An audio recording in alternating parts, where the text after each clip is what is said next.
15 दिन नई दुल्हन का मुंह देखना अशुभ। दोस्तों, अगर आप चैनल पर नए हैं तो सब्सक्राइब जरूर करें।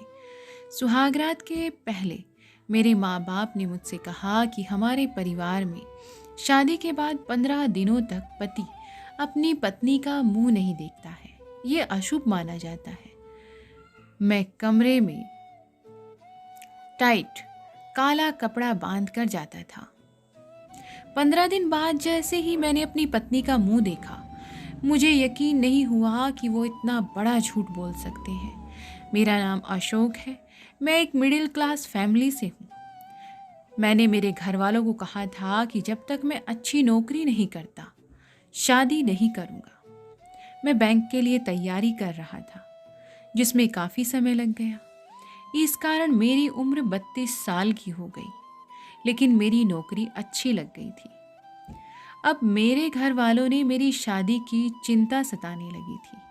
उन्होंने कई जगह मेरे रिश्ते की बात चलाई, लेकिन कुछ बात नहीं बनी। हर जगह कुछ ना कुछ समस्या हो ही जाती थी। इन्हीं सब बातों में एक साल और बीत गया। मेरी मम्मी और पिताजी को अब और ज़्यादा टेंशन होने लगी थी। वो सुबह शाम बस मेरी शादी की ही फिक्र किया करते थे। लेकिन फिर एक दिन उनकी कोशिश रंग लाई। काफ़ी दिनों तक ढूंढने के बाद एक रिश्ता आया था, जो घर वालों को जमा था। वो लोग गांव के थे और हमसे गरीब थे। घर वालों ने मुझे उस लड़की की तस्वीर दिखाई। लड़की अच्छी थी। मैं कहीं और शादी करता या किसी और शहर में रहता। दूसरे शहर में मैं नौकरी करता था और मम्मी पापा ने लड़की को उसके घर जाकर देखा था। मुझे भी कहा था, लेकिन मैं आ नहीं पाया। मम्मी को लड़की पसंद आ गई थी। मम्मी ने कहा कि अब बस शादी जल्दी से करना है। शादी का ऐसा योग बना था कि या तो शादी 15 दिन में हो या फिर 2 साल बाद। लेकिन अब इस शादी को टाला नहीं जा सकता था। इसीलिए शादी 15 दिन में होना ही तय हो गया। इतने कम समय में अब मेरा लड़की देखने जाना हो नहीं सका। इसीलिए मैं अब शादी के लिए ही छुट्टियां लेकर आया था। मैं शादी के 5 दिन पहले ही आया था। शादी की तैयारियां चल रही थी।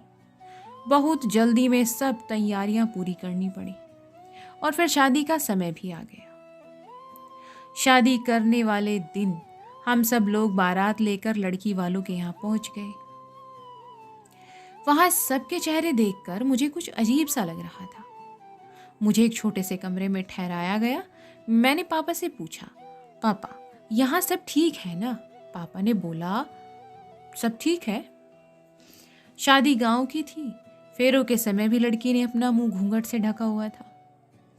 शादी के बाद विदाई होकर हम सब लोग अपने घर गए। घर आने पर मेरी सुहाग रात के पहले दिन ही मेरी मम्मी और पापा मुझे अकेले में ले जाकर कुछ ऐसा बताते हैं जो मैंने पहले कभी सुना नहीं। वो बोले कि हमारे घर में एक रिवाज है और प्रथा है कि शादी होने के 15 दिनों तक दूल्हा अपनी दुल्हन का मुंह नहीं देखता। मैंने बोला, ये क्या? आज से पहले तो इसके बारे में मैंने कभी सुना नहीं, ना तुमने कभी पहले बताया कि ऐसा भी कुछ होता है। वो बोले कि पहले नहीं बता सकते थे क्योंकि पहले बताना अशुभ होता, इसीलिए यह शादी के बाद ही बताया जाता है। मुझे समझ नहीं आ रहा था कि यह बात एकदम से कैसे आ गई। लेकिन फिर मम्मी पापा के ज़्यादा जोर देने के बाद मुझे ये बात माननी भी पड़ी। पिताजी ने मुझे एक काला कपड़ा भी दिया और कहा कि इसे बांधकर ही तुम कमरे में जाना, गलती से भी इसे खोलना नहीं। मेरे मन में कई तरह के सवाल और विचार आ रहे थे, लेकिन मुझे उनकी बात माननी ही पड़ी क्योंकि वो जिस तरह मुझे समझा रहे थे, मुझे उनकी आंखों में थोड़ा सा डर भी लगा। इसीलिए मैंने उनकी बात ली। मैं काला कपड़ा बांधकर ही कमरे में गया, दरवाज़ा बंद किया और मेरी पत्नी सेज पर मुंह ढके पहले ही बैठी थी। मैंने अभी काला कपड़ा अपनी आंख पर नहीं बांधा था। मैं उसके पास गया तो सबसे पहले जो उसने कहा वो था, आपको मम्मी पापा ने सब समझा दिया ना? मैंने पूछा, उन्होंने तुम्हें भी कहा है? वो बोली, हाँ मुझे भी उन्होंने कहा है और हमें उसका पालन करना होगा। आपको सिर्फ मेरा मुंह नहीं देखना है। 15 दिनों तक मेरी पत्नी मेरे सामने ही थी, लेकिन मैं उसका मुंह नहीं देख सकता था। मैंने काला कपड़ा उसे दिया और उसकी तरफ मैं पीठ करके बैठ गया। उसने काला कपड़ा मेरी आंखों में जोर से बांध दिया। कपड़ा बांधने के बाद मैंने उसके हाथों को अपने हाथों में लिया। हाथ उसके बहुत कोमल थे। उसके बाद मैंने करीब आधी रात तक उससे बात की। मैं उसे नहीं देख पा रहा था, लेकिन उसकी तस्वीर मैंने देखी थी। इस तरह बंद आंखों के बीच हमारे नए जीवन की शुरुआत हो रही थी। मैं उसकी तस्वीर को ही ध्यान में रखता था। दिन में मैं इस बात का विशेष ध्यान रखना पड़ता था मुझे। वो पूरा समय घूंघट में ही रहती थी। शादी के पहले मुझे प्यार क्या होता है इसका कुछ पता ही नहीं था। अब लेकिन शादी के बाद मुझे अपनी पत्नी से प्यार हो गया था। मैं बड़ी बेसब्री से 15 दिन खत्म होने का इंतजार कर रहा था। दिन दिन निकलते रहे और मेरा प्यार उसके लिए बढ़ता रहा। धीरे धीरे आखिर 15 दिन हो गए। मैंने अपनी मम्मी और पापा से कहा कि आज 15 दिन पूरे हो गए हैं, कुछ पूजा या दूसरा उपाय तो नहीं करना ना। उन दोनों के चेहरे पर एक अजीब सी घबराहट थी। मुझे समझ नहीं आया कि क्यों। वो लोग बोले नहीं, कुछ नहीं। मैंने उनसे फिर पूछा कि क्या कुछ बात है, आप इस तरह क्यों लग रहे हैं। वो बोले कुछ नहीं। उस रात मैं कमरे में गया। अब मेरे हाथ में काला कपड़ा नहीं था। मेरी पत्नी भी आज घूंघट ओढ़े नहीं बैठी थी। मैंने जाते ही उसे कहा, आज ये घूंघट क्यों? मेरी पत्नी मुझे कहती है कि मैं आपसे कुछ सवाल पूछना चाहती हूँ। मैंने बोला, पूछो। वो बोली कि आप मुझसे कितना प्यार करते हैं। मैंने बोला कि 15 दिनों में तुम्हें पता नहीं चला। उसने कहा कि इतने दिनों तक आपने मुझे नहीं देखा। आप सोचो कि आपको कुछ देखने को मिल जाए तो, जो आपने सोचा भी नहीं था। अगर आपको कुछ ऐसा देखने को मिल जाए तो भी आप मुझसे उतना ही प्यार करेंगे या नहीं? मुझे उसकी बात ना ये कुछ समझ नहीं आई। मैंने कहा कि तुम ये बात क्यों कर रही हो? मैं तुमसे प्यार करूंगा, तुम मेरी पत्नी हो। वो चुप हो गई। फिर आखिरकार मैंने वो किया जो मैं करना चाह रहा था।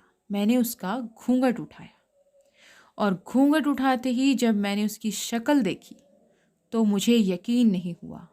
यह वो लड़की नहीं थी जिसकी मुझे तस्वीर दिखाई गई थी। यह तो कोई और ही लड़की थी।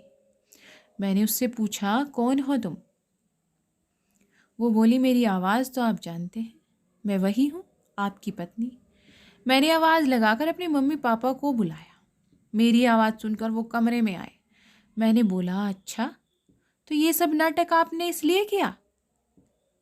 क्यों?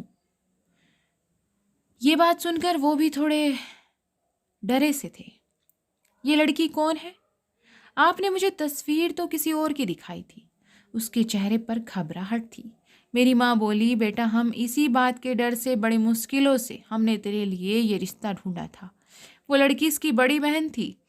शादी के 2 दिन पहले वो घर से चली गई। वो तुझसे शादी नहीं करना चाहती थी। यह लोग फिर शादी से मना करने लगे, लेकिन हमने इसके पिता पर दबाव डाला था, धमकाया था, पहचान बताई तो उन्होंने दबाव में उसकी 2 साल छोटी बहन से तेरी शादी करवा दी। हम तुझे बताते तो तू हमें ऐसा नहीं करने देता। सच जानकर तू कभी शादी नहीं करता बेटा, इसीलिए हमने तुझसे छिपाया। तुम दोनों सही मायने में पति पत्नी बन जाओ, इसीलिए 15 दिन वाला नाटक किया, ताकि बाद में तू इसे छोड़ ही नहीं सके। उनकी बात सुनकर मुझे यकीन नहीं हुआ। मैंने कहा कि आपने अपने बेटे की शादी के लिए किसी को धमकाया। आप मुझे भी झूठ बोल रहे हैं, आपको शर्म नहीं आई? आपने इस लड़की की मर्जी के बिना ज़बरदस्ती इसकी शादी मुझसे करवा दी। उसके बाद भी आप लोगों की बात मान रही है ये लड़की। मम्मी पापा बोले कि हमने ये सब तेरे लिए किया। मैंने कहा, यह आपने मेरे लिए नहीं, अपने लिए किया है। ताकि मेरी शादी के बोझ से आप बरी हो जाएं। अगले दिन मैं बिना कुछ बोले सुबह अपने काम पर चला गया, लेकिन वहां जाने पर मुझे लगा कि इसमें उस लड़की की क्या गलती है। उसकी तो कोई गलती ही नहीं है, वो पहले ही ज़बरदस्ती शिकार हुई है। मैं यही सोचता रहा और मुझे आवाज़ से भी प्यार हो गया था उसकी। मैं 2 दिन बाद ही अपने घर वापस आया। सोच ही रहा था, मैं उसे लेकर उसके घर गया। उसके घर वालों से फिर मैंने माफ़ी मांगी। उनकी आंखों में आंसू थे। फिर मैंने उनसे पूछा, क्या तुम मुझे प्यार करती हो? सच बताना। तुम्हारे मन में जो भी सवाल है तुम मुझसे पूछ सकती हो। वो बोली कि मैं अपने आप को खुशकिस्मत मानती हूँ कि आप जैसा पति मुझे मिला। जो भी हुआ वो हम दोनों को मिलाने के लिए ही हुआ था। शायद कुदरत भी ऐसा ही चाहती थी। मैं आपके लिए और आप मेरे लिए ही बने थे। तभी आप रिश्ते बनते चले गए। उसकी इतनी बातों पर ही मुझे उससे ज़्यादा प्यार होने लगा। अब मेरा फ़र्ज़ है कि मैं उसे दुनिया भर की खुशियाँ दूँ। ये मेरा उसके लिए फ़र्ज़ बनता है। तो दोस्तों, आपको ये सस्पेंस भरी कहानी कैसी लगी? प्लीज़ कमेंट्स करके ज़रूर बताएं। और हाँ, चैनल को सब्सक्राइब करना आप हर बार भूल जाते हैं। प्लीज़ चैनल को सब्सक्राइब ज़रूर करें। मिलते हैं आपको ऐसी ही नई और कहानियों के साथ। तब तक के लिए धन्यवाद।